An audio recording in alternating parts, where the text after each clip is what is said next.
Mga kababayan, magandang gabi po sa inyong lahat. Kamusta po kayo?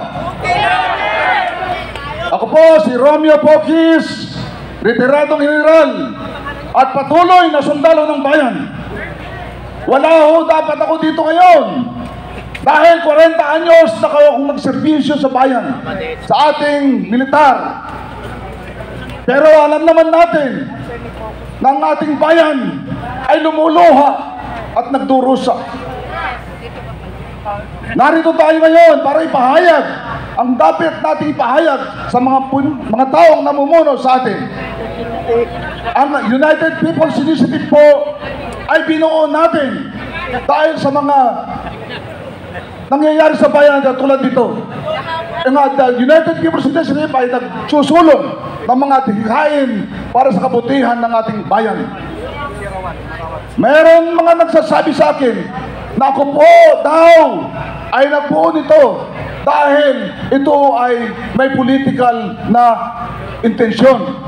Ang United People's Initiative po ay isang movement, isang kilusan na non-partisan, non-political, non-violent at sumusunod sa ating batas. Kinasuhan po ako na sabi ni General Garcia dahil sa paglalahad ko ng mga katotohanan. Wala po sa akin yun. Handa ho akong makasuhan, handa ho akong makulong, handa rin akong patayin. Inialay ko ang buhay ko sa ating bayan. Sinasabi nila, ako daw po ay Duterte.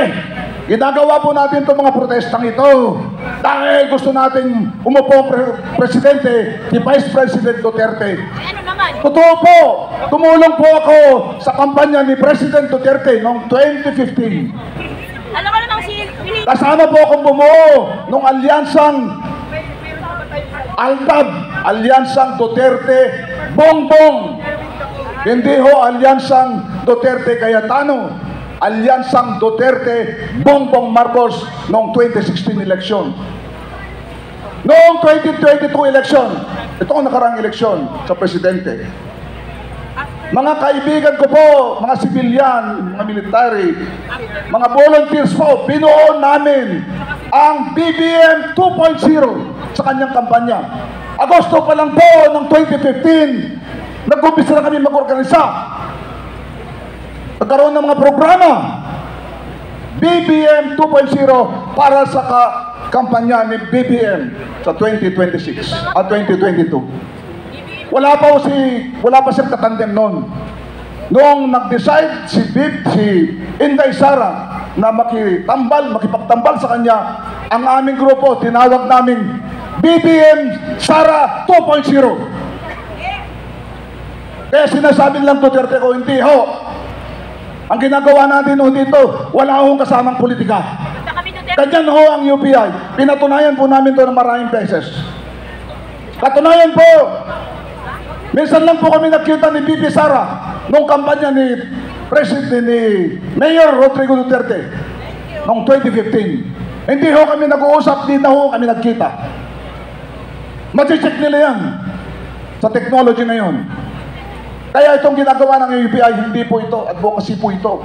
Kasi nakikita natin, nararamdaman natin na nagduro sa tumatangis ang ating bayan, nang hihingi sa atin ng saklolo at kalinga. Samantalang marami sa atin nang naglugmok sa kahirapan, maraming walang makain, nagugutom, maraming nangangamatay, nalulunod sa baha, nasisira ang mga pananim, nawawala ng hanap buhay. Itong mga pera ng tambayan, ginagamit nila sa kanilang pansarili. Ninanakaw nilang pera natin na sana yung mga pera na yun ay para sa kabutihan ng mamamayan, lalo na sa ating mga mahihirap na kababayan. Ngayon, nung September 21, nagkaroon ho kami ng rally dito sa Gate 4 sa Capaginaldo. Ipinagbabawal po namin ho ang Marcos resign sa mga nananalita. Meron ho mga grupo na umalis. Meron ho mga speakers namin na umalis. Ayaw po namin ganito kasi ayaw namin mahaluan ng politika. Pero ngayon, napatunayan natin na hindi lang yung mga congressman ang involved sa malaking, matinding korupsyon na ito. napatunayan natin na ang Pangulo mismo ay involved dito. Yung 2025 National Expenditure Program, nag-submit siya ng pondo sa Kongreso ayon sa batas. Yung AAP Modernization Program pa lang, 50 billion ang kanyang President's Budget na tinatawag doon sa NEF o National Expenditure Program. Pagdating sa Kongreso, ganyan, kinatay-katay yung kanyang budget. Binawasan ng 15 billion ang AAP Modernization Program. Saan nila inilagay yun? Inilagay nila doon sa kanilang mga pork barrel. Sinasabi ng Supreme Court, bawal na po ang pork barrel, pero ginagawa pa rin po nila. Yung ating mga sundalo, pulis, mga teacher, kasama doon sa programa ng budget ang Pension and Gratuity Fund. Yung mga magre-retire o yung mga may mga dapat tanggapin na mga tawag dito, yung mga leave, accumulation leave, doon nila kukunin ang budget na yun. Ano nangyari sa Pension and Gratuity Fund? Nag-submit ang Pangulo ng 232 billion noong 2025. Anong ginawa sa Kongreso? Binawasan ng 92 billion. Binawasan ng 92 billion. Ano mangyayari pagka binawasan mo yung mga pension and gratuity fund? Marami dyan yung dapat na tatanggap sa taon na yon.